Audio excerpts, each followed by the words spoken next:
When you're scrolling through endless listings for a budget amp, it's easy to convince yourself that a cheap, no-name brand will get the job done. But a lot of those low-priced units turn out to be a false economy, thin tone, unreliable switches, and a lifetime of tinkering that only adds frustration. So the question I keep hearing from guys who are on the fence is there a mid-range amp that actually delivers on its promises without draining the wallet? That's exactly why I wanted to take a closer look at the Fender Tone Master Twin 200W Reverb. Link is in the description if you want to check the product details on Amazon, and I'll walk you through why it feels like a smarter buy or why it might still be a miss for some players. First off, let's talk about the kind of setups most guitarists have at home or in a small rehearsal space.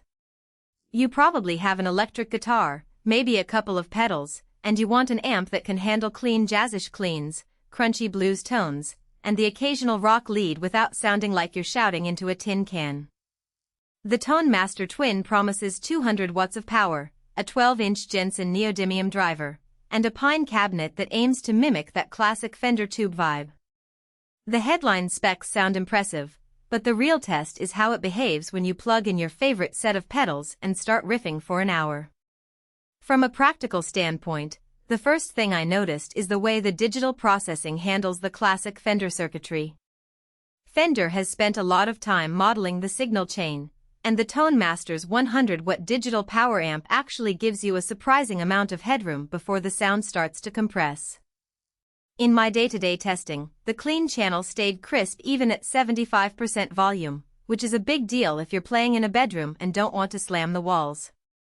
When you push the gain into a mild overdrive, the amp transitions smoothly, and the built-in reverb sounds fairly natural, nothing glossy or artificial, just a subtle space that actually adds depth to a single note line.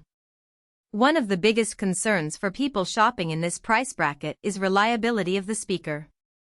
The Jensen neodymium 12-inch driver is a genuine upgrade over the cheap paper cones you find in many entry-level amps. Neodymium magnets tend to be more efficient, delivering better transient response and tighter bass. In a practical sense, that means the low end feels more controlled when you're playing a chunky rhythm part, and the mids stay articulate enough to cut through a mix of other instruments.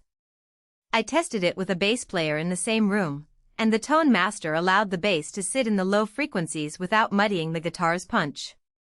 Now, let's talk about the hidden trade-offs. Because the amp is digital, you get all the modeling flexibility, but you also lose that organic feel that purists chase.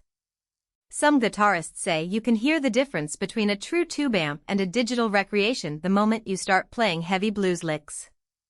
If you're someone whose ear has been trained on the warm glow of a vintage 65 twin reverb, the Tone Master's modeled circuit might feel a touch sterile, especially when you crank it to its maximum 200-watt output. At that level, the amp can get very loud enough for a small club, but you might start to notice a slight latency in the reverb tail, which is a byproduct of the digital processing.